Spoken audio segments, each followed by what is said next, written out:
Most common medications found on medical and surgical wards, a guide for new grad nurses. Hi, I'm Darcie Clarke, a nursing student who is just about to finalise my Bachelor of Nursing studies. Like many other nursing students and new grad nurses, I am nervous to get onto the ward, work independently, and have the weight of a registered nurse on my shoulders. So, I have carefully curated this short podcast to help myself and other new grad nurses become familiar with the most common oral medication used on medical and surgical wards to aid in our transition from a student nurse to a knowledgeable member of the healthcare team.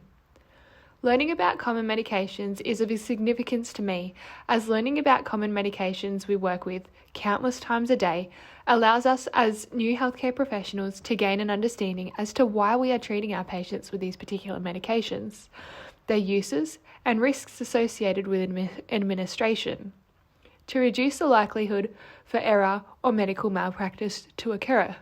Although, throughout the past 3 years, lots of theoretical study alongside over 800 hours of clinical placement allowed me to become familiar with medications and the different forms of administration. I feel as though continued learning in regards to medication is of large importance to each and any nurse at any stage of their professional career to benefit from as a refresher as to why we are administering these medications as a form of treatment. I recognise the importance to nurses to learn about common medications used on medical wards and surgical wards alike correlates with the Sustainable Development Goals, or SDG framework by the United Nations. The 17 Sustainable Development Goals were developed by the United Nations, which allows for all countries to have a guideline to build peace and prosperity for everybody on the planet in a global partnership for the best outcome in the future, to end poverty, deprivation, improve health and education, reduce inequality, maintain economic growth by also working to preserve oceans and forests to combat climate change. More specifically, Goal 3, good health and well-being, and Goal 4, quality education. Goal 3 focuses on ensuring a healthy life and promotion of well-being for all ages. As nurses, we are responsible to ensure we deliver the best standard of care to all our patients to allow for well-being to be achieved. This can be done by having knowledge about the medications we are distributing as part of the treatment process. Registered nurses are also bound to the Registered Nurse Standards for Practice, as outlined by the Nursing and Midwifery Board. These standards coerce with SDG 3, as seen in Standard 6, provide safe and appropriate and responsive quality nursing practice, and Standard 7 evaluates outcomes to inform nursing practice, in which, as nursing assessments are completed, safe medication administration is adhered to hand in hand with SDG Goal 3. SDG Goal 4 focuses on quality education that is inclusive, equitable, and promotes lifelong learning opportunities. Nursing allows for the continuum of learning opportunities and furthered education throughout the profession. As mentioned earlier, the SDG framework goals correlate with the NMBA Registered Nurse Standards for Practice, and Goal 4 directly corresponds with Standard 3, maintains capability for practice, by which nurses must engage in learning through the form of evidence-based research, in-services or postgraduate study to maintain their capability for practice. By listening to this podcast, nurses are abiding by the NMBA standards, but also the SDG Goals 3 and 4 by doing so and listening. This podcast also addresses the issue that is for new grads to become increasingly familiar with the medications that we are administering. As studies by Nursing New Zealand show, that medication safety is a major issue that directly impacts patient safety and care globally. Up to 50% of medications are given incorrectly, despite following the 5 rights of medications. New grad nurses are responsible for medication administration, and it is important to be up to date and knowledgeable about each and every medication we administer to reduce this number. Medication knowledge, which is imperative to have, and is discussed later in this podcast, includes the drug's action, therapeutic class, side effects, and correct dosage. All of these in which improve new grads' medication skills. Now, let's get to it. According to the Royal Australian College of General Practitioners, here is a list of the 15 most commonly prescribed medications in no particular order: atorvastatin, rosuvastatin, candesartan, telmisartan, irabisatin, Ramipril, paracetamol, pantoprazole, esomeprazole. Okay, atorvastatin, generic name Lipitor, is a hypolipidemic agent used for conditions in the cardiovascular system, such as hypercholesterolemia and stroke risk reduction, taken orally in a dose of 10 to 80 milligrams once a day. Side effects include upset stomach, muscle spasm, and joint swelling.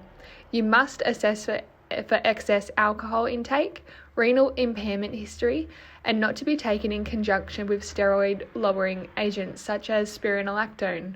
See MIMS for unexplained indications. Rosuvastatin, generic name Crestor, also is a hyperlipidemic agent used for conditions in the cardiovascular system such as hypercholesterolemia and stroke risk reduction. It is taken orally in the form of a tablet 5 to 40 milligrams once a day. Nurses must assess for side effects such as dizziness and headaches and do not administer if the patient has a liver disease. Candesartan, known by the generic name Anticand, an antihypertensive used in conditions such as hypertension, given in a dose of a 16 milligram oral tablet once daily. Side effects may include tachycardia, upset stomach, or back pain. Nurses must not administer if the patient has produced a low blood pressure that morning.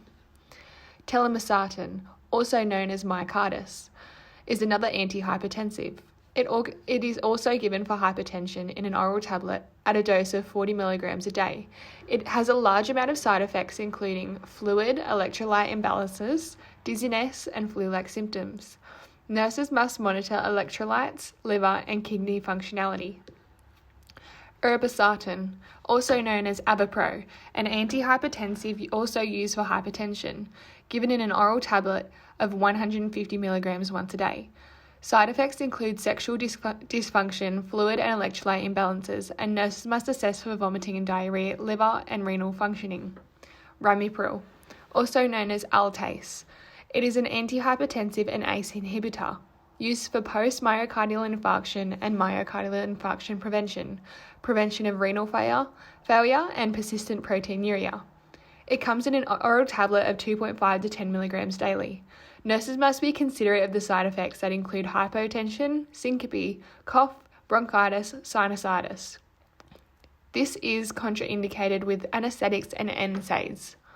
Paracetamol, also known as Paranol, a form of analgesia and an antipyretic. It is used for temporary relief of pain or discomfort. It comes in an oral tablet, liquid, or IV. However, is most commonly used in an oral tablet 500 to 1,000 milligrams every 4 to 6 hours. Nurses should be extra considerate when administering doses to patients who are heavy alcohol users or children under the age of 12. Adverse reactions, although very rare, include hypersensitivity or anaphylaxis. Now, just remember that all the information I'm providing you with today, all about these medications, is sought from MIMS, the Monthly Index of Medication Specialties book, which should always be referred to alongside the 5 routes of medication: right patient, right medication, right dose, right time, right route, and right documentation, each and every time you administer a medication. Now let's continue. Pantoprazole, also known as Protonix, is a proton pump inhibitor or PPI, used for treatment of GERD and gastric ulcers. The dose comes in an oral tablet 20 to 80 milligrams a day.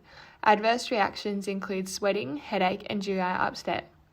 However, nurses should be very vigilant for unintentional weight loss, recurring vomiting, elderly and pregnant patients. Esomeprazole, also known as Nexium, and is also a PPI, used to treat GERD, reflux, esophagitis, and upper GI symptoms. Most commonly dosed at 40 milligrams per day. However, in some conditions may be used up to 120 milligrams twice daily. However, is rare.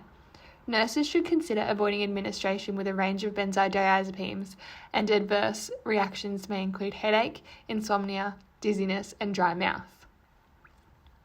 Now, that wraps up the most common medications new grads will be administering to patients on a normal medical surgical ward. Hopefully this resource is found to be useful in regards to safe medication administration, as I know it certainly helped me become familiar with the more common medications.